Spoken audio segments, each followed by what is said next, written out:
Hello everyone, my name is Jeff Hunter and I am the Field CTO at NinjaOne. Welcome to Ninja 101, where today we're looking at how to manage the Secure Boot certificate expiration that Microsoft has scheduled for June 2026. Before we dive in, a quick bit of background.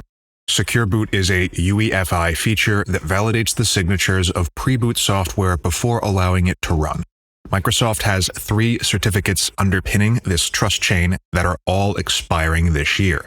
The KEK CA 2011 and the UEFI CA 2011 begin expiring in June 2026, and the Windows Production PCA 2011, which signs the Windows bootloader itself, expires in October 2026. Devices that miss these updates won't stop booting, and standard Windows updates will continue to install, but they will lose the ability to receive new Secure Boot security protections for the early boot process. NinjaOne can help you monitor and manage that rotation across your entire fleet. Let's start in NinjaOne by creating the custom fields that will display the script's output. Go to Administration, Devices, Custom Fields, and let's create 2 custom fields. The first is a WYSIWYG field, or what you see is what you get. We're going to name this field Secure Boot Cert Status Card. Let's go to the automation permissions on the left and make sure that it has read-write from automations, but is read-only to technicians. And then under Advanced on the left-hand side, make sure to check the box to always expand. We're going to create a second custom field. This field will be a text field, and this is going to hold the one-line plain text summary. Go ahead and name this field Secure Boot Cert Status. And then under the automation permissions, give it the same permissions as above with read-write permissions for automations and read-only for technicians. Now that we've created the fields, we can go to the Roles menu. Hover over Windows Systems and then click the ellipsis on the right, select Edit, and then click Manage Tabs in the top right. We're going to create a new tab called Secure Boot. Close this modal, then switch to the newly created tab and add in the 2 custom fields we created earlier. Now we're ready to import the script. Navigate to Administration, Library, Automation, and then click the Add Automation button. This script is from the NinjaOne community, and I've linked it in the description below. Go ahead and copy and then paste it into the code box. Once you import the script, there are a few script variables that I am creating here. In the interest of time, that information is located in the GitHub link in the YouTube description. We're going to walk through this on a live device. Execute the script with Secure Boot action set to Audit and enforce SVN compliance set to Passive. This is a fully read-only run, so nothing is changed on the actual device. After the script completes, open the device and navigate to the Secure Boot Custom Field tab, and you'll see the status card populated with a detailed breakdown. Now that I know the state of my devices, I can start taking action. For most devices in managed environments, the quickest path is to enable the Windows Update opt-in so Microsoft's update process can push the new certificates automatically.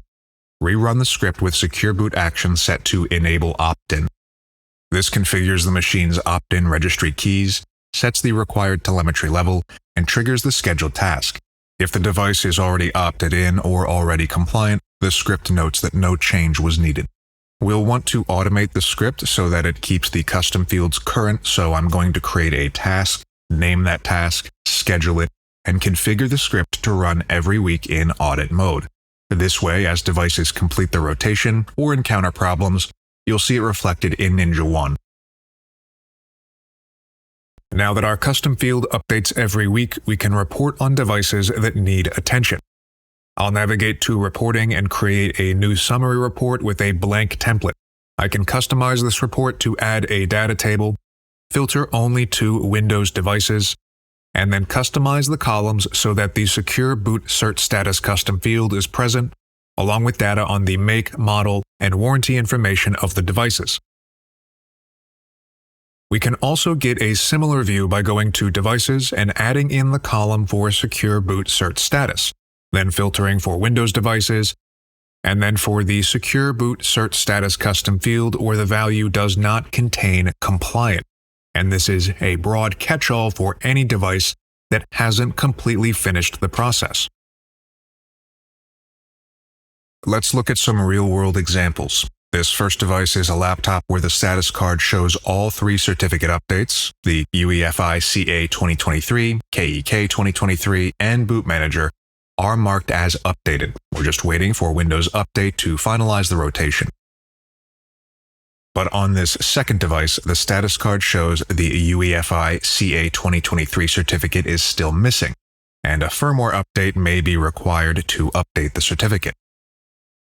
Last week I made a video on how NinjaOne can help manage firmware updates on Dell workstations, and this is exactly why that matters. For the 2023 certificates to be written into the UEFI Secure Boot database, the device firmware first needs to support the injection. This is an older Dell machine that's no longer receiving any firmware updates from the manufacturer, which means that there's no path to get the new certificates onto it. The device will still boot after June 2026, and regular Windows updates will keep installing, but because the firmware can accept the replacement certificates, it will be permanently unable to receive new Secure Boot security updates moving forward. I've linked the NinjaOne community script below. A very, very big thank you to Sam K, who is the creator of this script. Really appreciate you sharing all of your knowledge. If you have any questions, please leave a comment. Take care.